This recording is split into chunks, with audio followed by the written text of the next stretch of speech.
সচিবালয়ের ভিতরে এই দেশে যে শত্রুগুলো বসে আছে, আওয়ামী লীগের দালালরা বসে আছে, তাদেরকে কেন আপনারা বের করেন না?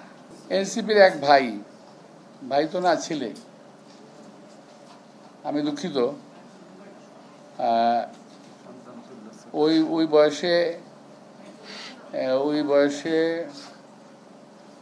আমি কমিশনার হই নাই। আমি কমিশনার হয়েছিলাম 27 বছর বয়সে, 1977 সালে।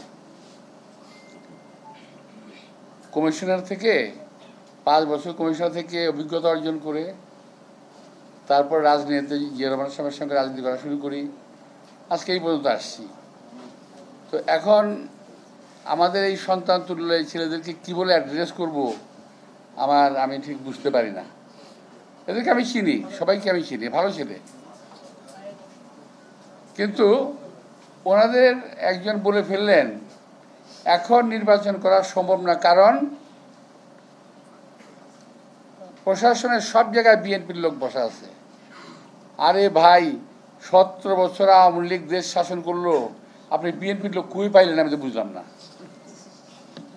17 বছরে বিএনপির লোক মহিলা ভূত হয়ে গেছে, একটাও নাই। আপনারা বলেন বিএনপির লোক প্রশাসনে বসে রয়েছে। এই সমস্ত কথাবার্তাগুলা বাচ্চাদের কথা মতো বলতেছেন। বাচ্চারা যেমন কথা বলে, আমি খাবো না, কেন খাবো না, তো আমি নির্বাচনে যাব না, কেন যাব না, বিএনপি বসে রয়েছে এখানে। আর ভাই, বিএনপি কোথাও নাই।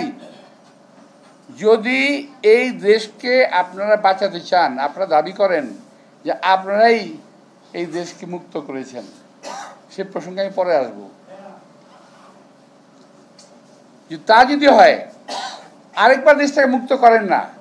দেশের প্রশাসনের, বিভিন্ন প্রতিষ্ঠানের, সচিবালয়ের ভিতরে এই দেশে যে শত্রুগুলো বসে আছে, আওয়ামী লীগের দালালরা বসে আছে, তাদেরকে কেন আপনারা বের করেন না? আমি যদি বলি যে তাদের কাছ থেকে আপনারা অবৈধ সুবিধা পাচ্ছেন, এই কারণে বলেন না?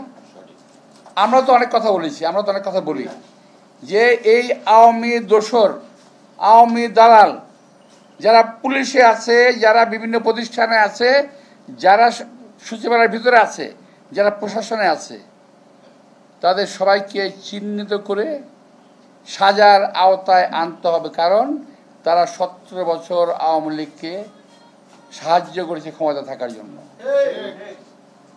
এরা কেউ বিচারের বাইরে যেতে পারবে না।